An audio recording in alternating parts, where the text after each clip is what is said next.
Olá! A língua portuguesa, ela é recheada de grandes poetas. Mário de Sá Carneiro, o grande Luís Vaz de Camões, para citarmos os poetas portugueses, mas dentre tantos, um que sempre me encantou foi Fernando Pessoa.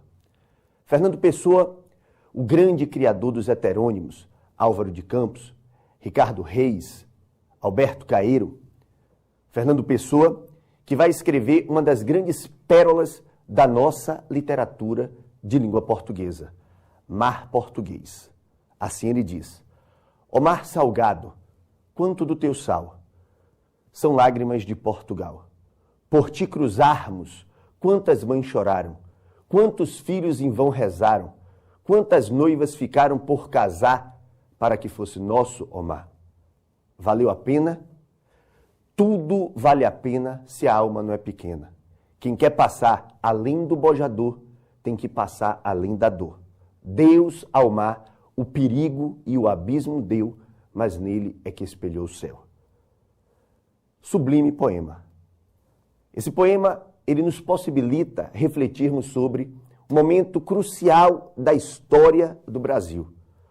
O Brasil nasce para a história ocidental no século XVI. E quando nós pensamos século XVI, nos vem à cabeça o quientismo. Aquelas primeiras manifestações literárias. Não manifestações literárias brasileiras. Primeiro, que não havia esse termo Brasil. Não havia brasileiros. Havia, sim, habitantes que tinham uma cultura ágrafa, ou seja, uma cultura sem escrita. Mas vai ser no dia 9 de março de 1500 que Pedro Álvares Cabral, um cavaleiro da Ordem de Cristo, ele vai comandando 13 embarcações, mais de 1.500 homens, a maior expedição enviada por Portugal.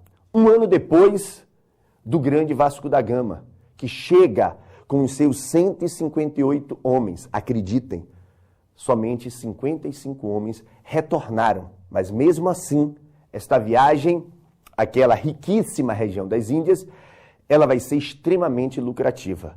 O povo português, orgulhoso dessa conquista, um ano depois vai mandar a sua maior expedição. Em 22 de abril de 1500, Pedro Álvares Cabral vai chegar aqui. Depois de ter passado por uma série de intempéries, nós não podemos esquecer que os marinheiros, eles chegaram a comer sola de sapato, acreditem. Eles chegaram a comer animais mortos. Chegaram a beber a própria urina. Imaginem, valeu a pena? O poeta questionou. E ele mesmo respondeu: tudo vale a pena. Dos 1.500 homens que vieram com Pedro Álvares Cabral, somente 500 voltaram. E pensem, depois de 500 dias, o próprio Pero Vaz de Caminha não vai retornar. Ele vai morrer em Calicut, na Índia. Então nós estamos diante de uma literatura chamada literatura de informação. Uma literatura que não foi feita por brasileiros, não é uma literatura brasileira, como eu disse, mas é uma literatura sobre o Brasil, que tem como características marcantes o traço de uma estrutura descritiva. Uma literatura que tem um grande valor histórico, grande valor documental e um valor literário bastante reduzido. Uma literatura que utiliza muito de comparações. Essa literatura que prima, muitas vezes, pelo elogio. Estamos diante de um novo mundo, uma visão paradisíaca, uma visão de encantamento e, claro, uma preocupação imediatista de se propagandear. A Carta de Caminha vai ser o documento que vai ser a certidão de nascimento desse país que, outrora, ilha de Veracruz, terra de Santa Cruz, mas os portugueses tinham uma dupla intenção. Claro, uma intenção pecuniária, uma intenção financeira, mercantilista. Vivíamos o auge do Renascimento, aquele momento em que o Deus Todo-Poderoso fica um pouco de lado e o homem passa a ser, à medida de todas as coisas, o centro do universo. O antropocentrismo, avanços tecnológicos, a bússola, o astrolábio, nós vamos ter a caravela, a vela triangular. Então Portugal sai à frente. Aquela pequenina nação portuguesa, ela chega em partes longínquas do mundo, fazendo com que o poeta dissesse: navegando por mares nunca dantes navegados, porque navegar é preciso, viver não é preciso. Então nós vamos ter, ao lado dessa literatura de informação, que tem Pero Vaz de Caminha com a sua carta, Pero de Magalhães, Gândavo, Pero Lopes de Souza, Ambrósio Fernandes, Gabriel Soares de Souza, são cronistas, viajantes, aventureiros, historiadores, religiosos. Nós vamos ter uma literatura jesuítica, catequética. Lá, uma literatura de informação. Aqui, uma literatura de formação de novos cristãos, visto que a Igreja Católica vinha numa crise gradativa. Estávamos diante de um momento em que a Igreja Católica precisava reagir à reforma protestante com uma contra-reforma católica. Essa Igreja Católica, através da Companhia de Jesus, através dos padres jesuítas, que tiveram um papel bastante importante aqui, não podemos negar, a fundação do Colégio de São Paulo, que no seu entorno, no futuro, degringolará na grande metrópole que hoje é São Paulo. Nós vamos ter o início da educação aqui, feito por esses padres jesuítas, que acreditavam que tinham uma missão, que vinham para cá trazendo a palavra divina nesse seu discurso salvacionista.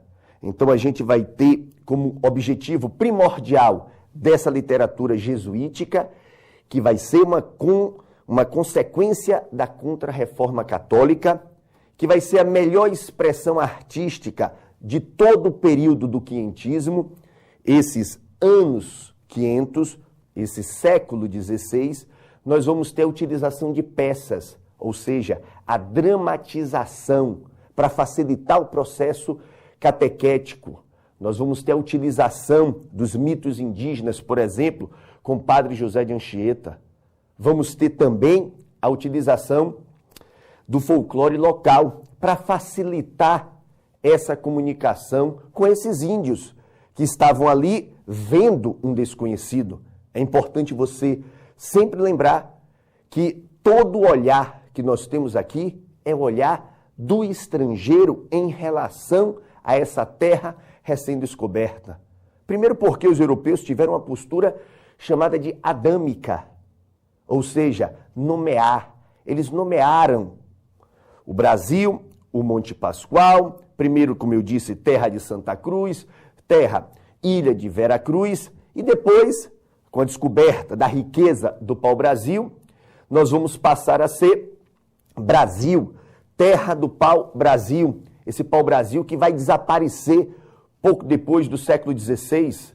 É importante você só imaginar que nós tivemos mais de 50 milhões de pés de pau-brasil tirados, destruídos, levados para a Europa.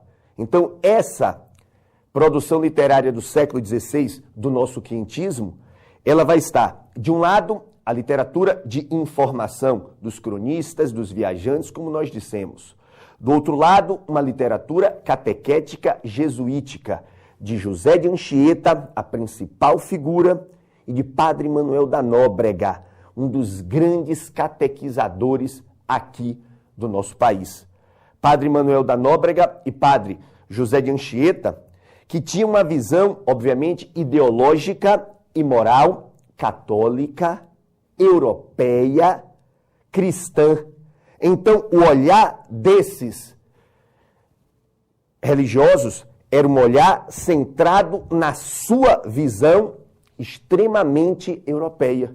Então, o que nós não podemos esquecer é que essa literatura de formação, essa literatura jesuítica já antecipa traços do barroco, pela dicotomia do bem com o mal, do anjo, o demônio, Deus, o diabo, a terra, o céu, a salvação, a condenação.